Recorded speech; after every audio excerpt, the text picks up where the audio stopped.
चलिए sir start करते हैं।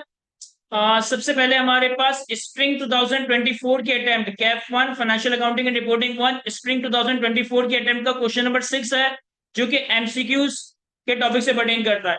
तो चूंकि ये लेस टाइम टेकिंग एरिया होता है, इसलिए हम सबसे पहले सॉल्व कर रहे हैं। कहता है select the most appropriate answer from the options available for each of the following multiple choice questions. Sir point number 1, which two of the following are correct in accordance with IAS 36? कौन सी दो बातें IAS 36 के तहत सही है? Point number 1, if impairment indicators are present, the company shall estimate the recoverable amount of the asset. If indicators of impairment are present, the entity shall estimate the recoverable amount of the asset. Sir जब indicators of impairment हो तो ये लाजिम है कि हम asset की impairment testing करते हैं। और इम्पेयरमेंट टेस्टिंग क्या नाम है? इम्पेयरमेंट टेस्टिंग किस चीज का नाम है? सर इम्पेयरमेंट टेस्टिंग एक एसेट की कैरिंग अमाउंट को उसकी रिकवरेबल अमाउंट से कंपेयर करने का नाम है। तो पॉइंट नंबर वन तो हमें सही लग रहा है। Point number B, while computing impairment loss, the asset carrying value is compared with the lower of its fair value less cost of disposal and its value in use. Sir impairment calculate करने के लिए हम carrying value को recoverable amount से compare करते हैं। Recoverable amount दो चीजों का हायर है, higher of value in use और fair value less cost to sell. तो इसका मतलब है कि ये वाली बात गलत है। Point number C, if recoverable amount is lower than the carrying amount, अगर recoverable amount lower amount carrying amount से कम है, impairment loss is always charge to the statement of profit and loss. Sir अगर एक asset की recoverable amount carrying amount से कम है तो इम्पेयरमेंट हम पीएनएल में चार्ज करेंगे। ज्यादातर स्टूडेंट कह रहे हैं सही, तो हो सकता है सही हो। Point number D, an impairment loss arises, गौर से सुनिएगा, an impairment loss only arises if the fair value less cost of disposal, if fair value less cost of disposal as well as value in use are lower than the carrying amount. कहता है impairment सिर्फ उसी वक्त arise होगा जब एक asset की fair value less cost to sell and recoverable amount sorry and value in use, ये दो चीजें एसेट की कैरिंग अमाउंट से कम हो। देखो, तुम वैल्यू इन यूज और fair value less cost to sell का हायर रिकवरेबल अमाउंट लेते हो, फिर रिकवरेबल अमाउंट को कैरिंग अमाउंट से कंपेयर करते हो। इम्पेयरमेंट कब आती है? जब रिकवरेबल अमाउंट कैरिंग अमाउंट से ज्यादा ना हो, कम हो। तो ये जो कह रहा है कि इम्पेयरमेंट उस वक्त आएगी जब कैरिंग अमाउंट एसेट की fair value less cost to sell और वैल्यू इन यूज से कम आ रही हो। क्या ये बात सही है गलत है? क्या ये बात सही है गलत है? देखो मैं बताता हूं। सबसे पहले आप fair value less cost to sell और वैल्यू इन यूज का हायर लोगे तो आपके पास रिकवरेबल अमाउंट आ जाएगी। अब इस रिकवरेबल अमाउंट को कंपेयर करोगे कैरिंग अमाउंट से, जो कि कम है कैरिंग अमाउंट से। तो क्या ये बात सही है गलत है? सर हम अगेन कॉन्सेप्ट नहीं समझ रहे, बस हम हायर लोअर के लफ्ज में अटक गए। हम इम्पेयरमेंट कब रिकॉर्ड करते हैं? एक एसेट की कैरिंग अमाउंट को रिकवरेबल अमाउंट से कंपेयर करके। अगर रिकवरेबल अमाउंट कम आ रही हो तो इम्पेयरमेंट आ जाती है। रिकवरेबल अमाउंट क्या होता है? दो चीजों का हायर, वैल्यू इन यूज और fair value less cost to sell. अब तुम्हें क्या कह रहा है? कह रहा है इम्पेयरमेंट उस वक्त रिकॉर्ड होगा जब fair value less cost to sell और वैल्यू इन यूज, ये दोनों नंबर्स एसिड की कैरिंग अमाउंट से कम हो। देखो जब तुम इन दोनों का हायर लोगे, तुम्हारे पास एक रिकवरेबल अमाउंट आएगी और वो कैरिंग अमाउंट से कम है, तो पेमेंट आएगा ना। तो पॉइंट नंबर डी भी सही नहीं और गलत नहीं बल्कि सही है। सर ये क्या सवाल में गलती पकड़ ली आपने? तो सर कह रहे दो बातें सही आइडेंटिफाई करो, पहली भी सही है, तीसरी भी सही है, चौथी भी सही है। तो इसका मतलब है कि एग्जामिनर या तो गलत होगा या हम गलत है, और मोस्ट लाइकली आप ही गलत होंगे। सर किस पॉइंट में मसला है? सर इस पॉइंट में मसला है। कहता है if recoverable amount is lower than the carrying amount and impairment loss is always charge to profit and loss. क्या गड़बड़ है जुमले में? सर जरूरी थोड़ी है कि हमेशा ही पीएनएल में ही चार्ज हो इम्पेयरमेंट। अगर एक एसेट रिवैल्यूएशन मॉडल में अपवर्ड रिवैल्यू हुआ है और उसके बैक पे रिवैल्यूएशन सरप्लस आ रहा है तो उसकी इंपेयरमेंट पीएनएल में थोड़ी रिकॉर्ड होगी, उसकी इंपेयरमेंट तो हम पहले रिवैल्यूएशन सरप्लस से एडजस्ट कर रहे होंगे। तो पॉइंट नंबर सी यहां पर गलत था, पॉइंट नंबर ए और पॉइंट नंबर डी यहां पर सही था। समझा पा रहा हूं ना मैं? Point number two, alpha company, गौर से सुनना, ये वो सवाल है जो मुझसे फर्गूसंस के इंटरव्यू में पूछा गया था। जब मैंने कैफ क्वालिफाई किया था तो मैंने फर्गूसंस के इंटरव्यू दिया था, तो फर्गूसंस के पीडब्ल्यूसी के इंटरव्यू में मुझसे पूछा गया था और मैंने भी गलत जवाब दे दिया। सर ये सवाल भी इंटरव्यू में पूछा जाता है, यस, इसी तरह का सवाल पूछा जाता है। मतलब इस तरह से नहीं कि अल्फा कंपनी यूज टू, इस तरह से नहीं पूछा था, उन्होंने एक सिनेरियो बना के दे दिया था मुझे। कहता है alpha company issued 4 million ordinary shares of ₹10 par value for purchasing land having a fair value of 50 million. देखो क्या कह रहा है, alpha company issued 4 million ordinary shares of ₹10 each par value for purchasing a land having a fair value of 50 million. आपने 50 million की जमीन खरीदने के लिए सामने वाले सेलर को कैश नहीं दिया, बल्कि अपनी कंपनी के 4 मिलियन शेयर इश्यू कर दिया। How should this transaction be reported by alpha in the statement of cash flows? बस इंटरव्यू में मुझे ऑप्शन नहीं दिए गए। मुझसे पूछा गया था कि आप अगर कोई एसेट खरीदते हो और आप उसके अगेंस्ट अपनी कंपनी के शेयर इश्यू कर देते हो, तो इसे कैश फ्लो स्टेटमेंट में कहां दिखाएंगे? इन्वेस्टिंग एक्टिविटीज में, ऑपरेटिंग एक्टिविटीज में, ऑप्शन रीड ना करें, या फाइनेंसिंग एक्टिविटीज में। सर हम ये बात जानते हैं कि शेयर्स की इश्यूज हम कहां दिखाते हैं? फाइनेंसिंग एक्टिविटीज में। तो फाइनेंसिंग एक्टिविटीज होना चाहिए इसका जवाब। मुझे भी इंटरव्यू में लगा फाइनेंसिंग एक्टिविटीज होना चाहिए, लेकिन ये तो कोई कैश फ्लो एडजस्टमेंट ही नहीं है। आपने ना कैश पे किया है ना कैश रिसीव किया, आपने तो शेयर इश्यू कर दिए हैं। तो अगर आपने एसेट को खरीदने के लिए शेयर इश्यू किया है, तो फिर तो कैश फ्लो में कोई आइटम आ ही नहीं रहा होगा। वैसे तो अगर किसी ने ये सवाल रीड करके पिक ना किया हो ना, तो ऑप्शन रीड करके पिक कर लेगा, कर लेना चाहिए। मुझसे इंटरव्यू में पूछा गया था तो मुझे ऑप्शन नहीं दिए गए थे, बस सवाल पूछा गया था कि भाई एक कंपनी ने एक एसेट खरीदा, शेयर इश्यू करके, कैश फ्लो में कहां दिखाओगे? मैंने कहा फाइनेंसिंग एक्टिविटीज में। उसने कहा बाहर चले जाए। कहता है it should be reported as a financing cash flows, it should be reporting as an investing cash flows, it should not be presented in the statement of cash flows, but it will be presented in the notes to the financial statements, and it should be reported as investing cash flows as well as financing cash flows. तो sir point number सी इसका सही जवाब है।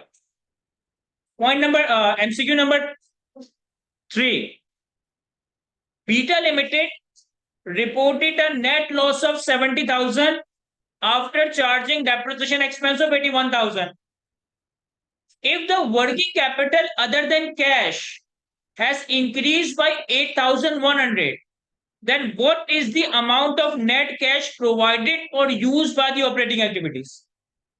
Sir cash flow बनाना तो आता है ना हमें, हम कैश फ्लो कैसे बनाते हैं? ऑपरेटिंग एक्टिविटीज का कैश फ्लो कैसे बनाते हैं? सबसे पहले profit before tax, loss before tax का नंबर लेते हैं, फिर उसमें डेप्रिसिएशन एक्सपेंस ऐड कर देते हैं, फिर वर्किंग कैपिटल में जितना पैसा फंसा या रिलीज हुआ उसे लेस ही ऐड कर रहे हो।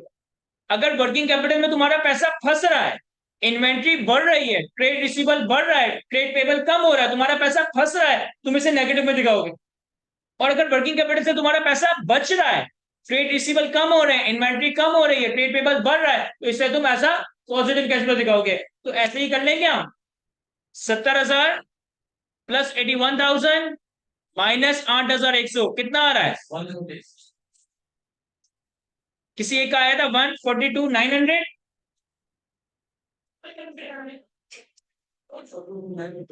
सर जरा कैलकुलेटर उठाए, लिखिए 70,000 प्लस 81,000, डेप्रिसिएशन ऐड करेंगे, वर्किंग कैपिटल में पैसा फंसा माइनस 8,100, कितना आया? 142,900 माइनस में। सर हमारा आंसर तो प्लस में 142,900 आ रहा है, यहाँ तो ऑप्शन में ही नहीं आ रहा। अब देखिए ये ह्यूमन एरर है, ब्लंडर है। तुम्हारा जो पहला नंबर है ना वो नेट लॉस है, तो पीबीटी थोड़ी है, पॉजिटिव से थोड़ी स्टार्ट होगा। तुम्हारा कैलकुलेटर स्टार्ट होना चाहिए -70,000 से। अब कैलकुलेटर में लिखो -70,000 प्लस 81,000 माइनस 8,100, कितना आ रहा है? Sir 2900 is the right answer. Sir please please please ऐसा मत कीजिएगा कि एक चीज आपको आती है वहां जज्बाती हो गए, वहां पैनिक कर गए और आप गलत करके आ गए। अगले एमसीक्यू पे आते हैं। ये चैप्टर मैंने नहीं पढ़ा हुआ, तो ये आप लोग जाना है। कहता है which of the following is not included in the conceptual framework for the financial reporting. ये चैप्टर आप लोगों ने पढ़ा, सर यमानुल्लाह से पढ़ा है, मुझे भी नहीं आता। कहता है इसमें से कौन सी चीज ऐसी है जो कि कॉन्सेप्चुअल फ्रेमवर्क के फाइनेंशियल रिपोर्टिंग में नहीं है। कॉन्सेप्चुअल फ्रेमवर्क और फाइनेंशियल रिपोर्टिंग के अंदर 8 चैप्टर्स हैं। Objective of general purpose framework, structure and content of financial statements, element of financial statements and qualitative characteristics of the usefulness of the financial information. Sir इसका जवाब सी है। अभी उसी को पता होगा जिसने कॉन्सेप्चुअल फ्रेमवर्क याद ना भी किया हो, एटलीस्ट एक दफा देखा हो।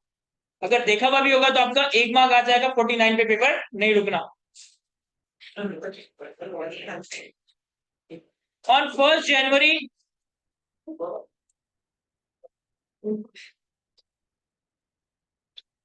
On 1st January 2022, Gamma Limited purchased a manufacturing plant at a cost of 240 million with a useful life of 5 years.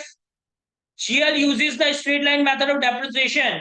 At 31st December 2023, GL determines that there are indicators for impairment.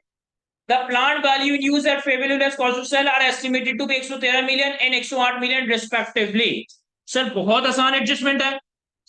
क्या कह रहा है? कह रहा है हमने 1 जनवरी पे एक प्लांट खरीदा 240 मिलियन का, यूजफुल लाइफ 5 साल है, रेजिडेंट वैल्यू गिवन नहीं है, स्ट्रेट लाइन पे डेप्रिशिएट करेंगे। 2 साल के बाद 31 दिसंबर 2023 पे, सर डेट्स को गौर से जरूर देखना है। कंपनी ने देखा कि there are indicators of impairment, तो इसकी इम्पेयरमेंट टेस्टिंग की। वैल्यू न्यूज है 113 million, fair value less cost of sell है 108 मिलियन। अब इसके आंसर तक पहुंचने के लिए छोटी बहुत वर्किंग करनी पड़ेगी। क्या वर्किंग करेंगे? Question number 6, MCQ number 5। Sir हमने 1 जनवरी 2022 पे एक एसेट खरीदा जिसकी कॉस्ट कितनी है? 240 मिलियन। इम्पेयरमेंट टेस्टिंग कब करनी है? 31 दिसंबर 2023 पे। तो 2022 का डेप्रिसिएशन, 2023 का डेप्रिसिएशन माइनस कर देंगे। डेप्रिसिएशन कितना आएगा? 240 डिवाइडेड बाय 5, 48 या 144, 48 का डेप्रिसिएशन माइनस करने के बाद 31 दिसंबर 23 पे इसकी कैरिंग अमाउंट आ गई 144। अब यहां पे हमारे पास रिकवरेबल अमाउंट के लिए डेटा दिया हुआ है कि वैल्यू इन यूज है 113 मिलियन और fair value less cost to sell है 108 मिलियन। तो रिकवरेबल अमाउंट क्या होगा? सर रिकवरेबल अमाउंट हो जाएगा 113। Recoverable amount is the higher of value in use और fair value less cost to sell. Sir 144 की कैरिंग अमाउंट है, 113 की रिकवरेबल अमाउंट है, यानी कि एसिड को लोअर ऑफ कैरिंग अमाउंट और रिकवरेबल अमाउंट पे लेकर आएंगे, 113 पे लेकर आएंगे। जब 113 पे लेकर आओगे तो आपके पास impairment loss as a balancing number आ जाएगा 31। और ये एसेट 31 दिसंबर 23 पे रिकवरेबल अमाउंट पे आ गया। 31 है सोल्यूशन में? यस सर 31 है ऑप्शंस में, 31 मिलियन। पॉइंट नंबर 6 भी कॉन्सेप्चुअल फ्रेमवर्क से पर्टेन करता है, आप लोगों को आता होगा, मुझे नहीं पता। कहता है which of the following statement is और आर करेक्ट। कौन सी बात सही है? Relevance and the faithful representation are the two fundamental qualities that make accounting information useful for the decision making. तो टोटल 7 क्वालिटीज हैं, 7 क्वालिटीज में से 2 फंडामेंटल और 5 ऑप्शनल है। गलत कह रहा हूं, सही कह रहा हूं? किसी को आइडिया ही नहीं है कि सर क्या बात कर रहे हैं। 1 घंटे का लेक्चर है खाली कॉन्सेप्चुअल फ्रेमवर्क का, देख लो 2-3 मार्क के एमसीक्यूज, नहीं तो 4-5 मार्क की थ्योरी का सवाल आ जाएगा। 1 घंटे से ज्यादा का नहीं है कॉन्सेप्चुअल फ्रेमवर्क का लेक्चर। सर कुछ 5 चीजें होती हैं जो कि फाइनेंशियल इंफॉर्मेशन में होनी चाहिए, 2 फंडामेंटल होती है, 5 ऑप्शनल होती है। तो उस 2 फंडामेंटल में से रेलेवेंस और फेथफुल रिप्रेजेंटेशन फंडामेंटल कैरेक्टरिस्टिक्स होता है। याद आ रहा है जिसने कॉन्सेप्चुअल फ्रेमवर्क पढ़ा है? 2 बताएं। Comparability is enhancing quality that makes accounting information useful for decision making.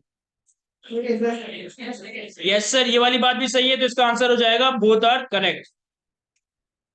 Sir इसके बाद वाला सवाल तो ऐसा है जो मैंने कभी पढ़ा ही नहीं है, ये आ भी जाने। Point number 7, Alpha Enterprises earned a profit of 7 lakh for the year 2023 based on historical accounting practices। कह रहा है हिस्टोरिकल अकाउंटिंग प्रैक्टिसेस को फॉलो करते हुए हमारा 7 लाख रुपए का 2023 का प्रॉफिट आया। Company at opening capital of 2 million during 2023, specific price index and general price index are increased by 12% and 21% respectively. How much profit should be recorded for 2023 under the physical capital maintenance concept?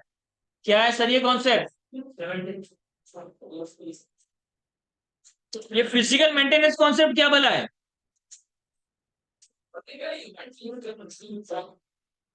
जितना profit आपने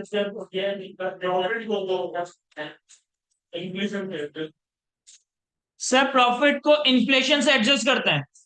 देखो इसका मतलब क्या है, तुम्हारे पास 2 million रखे हुए थे, सही है, तुम्हारे पास 2 मिलियन है।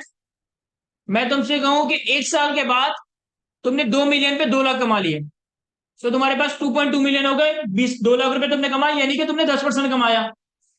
और उस साल इकोनॉमी में इन्फ्लेशन भी 10% है, तो अफेक्टिवली अफेक्टिवली आपने साल के आखिर में कुछ उखाड़ा ही नहीं है, क्योंकि जो कमाया वो तो महंगाई ने पूरा कर दिया।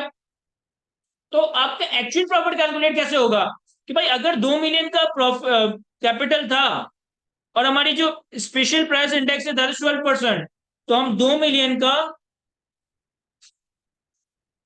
12% लेंगे, ये आ गया 240। कि भाई 240 तो मिनिमम कमाना था इन्फ्लेशन को मीट करने के लिए। हमने कितना कमाया? 7 लाख। अगर 7 लाख कमाया और उसमें 240 तो इन्फ्लेशन को ओवरकम करने के लिए, तो इफेक्टिवली हमने कितना कमाया है? 4 लाख। क्या ये समझ आ रहा है? सर अगर समझ नहीं आ रहा तो कॉन्सेप्चुअल फ्रेमवर्क का 1 घंटे का लेक्चर है, देख लो एक दफा। Point number 8 which of the following statement is और आर करेक्ट? गौर से सुनिएगा। Interest paid may be classified as operating cash flow और investing cash flow। क्या ये बात सही है? हम कैश फ्लो बनाते हैं तो इंटरेस्ट को कहां दिखाते हैं? सर कौन सी दोनों जगह पर दिखाते हैं? एक ऑपरेटिंग और नहीं सर, ऑपरेटिंग और फाइनेंसिंग में दिखाते हैं। इतना कॉन्फिडेंस, ये कॉन्फिडेंस नहीं चाहिए मुझे। सर इंटरेस्ट की कैश फ्लोज को, इंटरेस्ट की कैश फ्लोज को इंटरेस्ट पेड है, ध्यान देना, इंटरेस्ट पेड है, इंटरेस्ट रिसीव थोड़ी है। आपने जो सूद पे किया, या तो आप उसे ऑपरेटिंग एक्टिविटीज में दिखाते हो या फिर आप इसे फाइनेंसिंग एक्टिविटीज में दिखाते हो। हाँ, अगर इंटरेस्ट रिसीव हुआ तो फिर वो इन्वेस्टिंग या ऑपरेटिंग में आ सकता है, इंटरेस्ट पेड तो ऑपरेटिंग या फाइनेंसिंग में आएगा। तो पहली वाली बात गलत है, गलत है, सही है। दूसरी बात, cash flow from operating activities calculated using indirect method are greater than cash flow from operating activities calculated using the direct method। Sir ये वाली बात भी गलत है, तो इसका जवाब होगा नन इज करेक्ट। और उसके बाद लास्ट एमसीक्यू है, on 1 January 2021 delta limited acquired a manufacturing plant at a cost of 200 million and receive a grant of 40 million related to the plant। Company recorded the grant as deferred income and the plan is depreciated on a straight line basis over 5 years। The accounting period ends on 31st December each year। On 1st January 23, the grant was repaid in full on failing to meet the attached condition। Profit or loss will be debited on the repayment of grant by। देखो क्या कह रहा है, कह रहा है 1 जनवरी 2021 पे हमने एक प्लांट खरीदा 200 मिलियन का, गवर्नमेंट ने हमें 40 मिलियन की ग्रांट दे दी, हमने ग्रांट को as a deferred income record किया। प्लांट को हम डेप्रिशिएट कर रहे थे 5 साल पे, तो ग्रांट को भी अमोर्टाइज करेंगे 5 साल पे। हमारा पीरियड एंड हो रहा है 31 दिसंबर पे। 1 जनवरी 23 पे, यानी कि 2 साल के बाद तीसरे साल के पहले दिन हमें ग्रांट वापस करना पड़ गई, क्योंकि हमने कंडीशंस का ब्रीच कर दिया। बताओ पीएनएल कितने से डेबिट होगा? सर बहुत आसान है ये तो। Question number 6 MCQ number 9,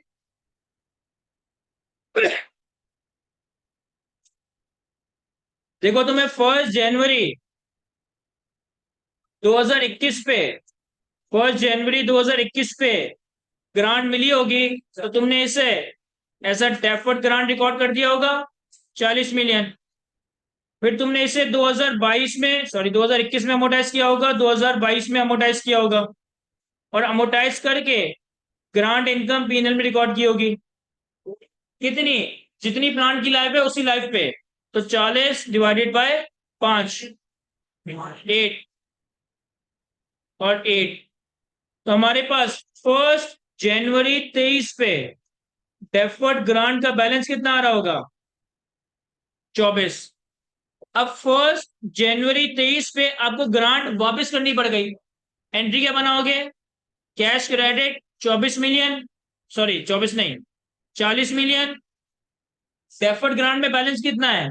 sir deferred grant में बैलेंस है 24, तो बाकी बैलेंसिंग क्या होगा? Reversal of grant income PNL. कितना? 16। 16 आ रहा है ऑप्शन में?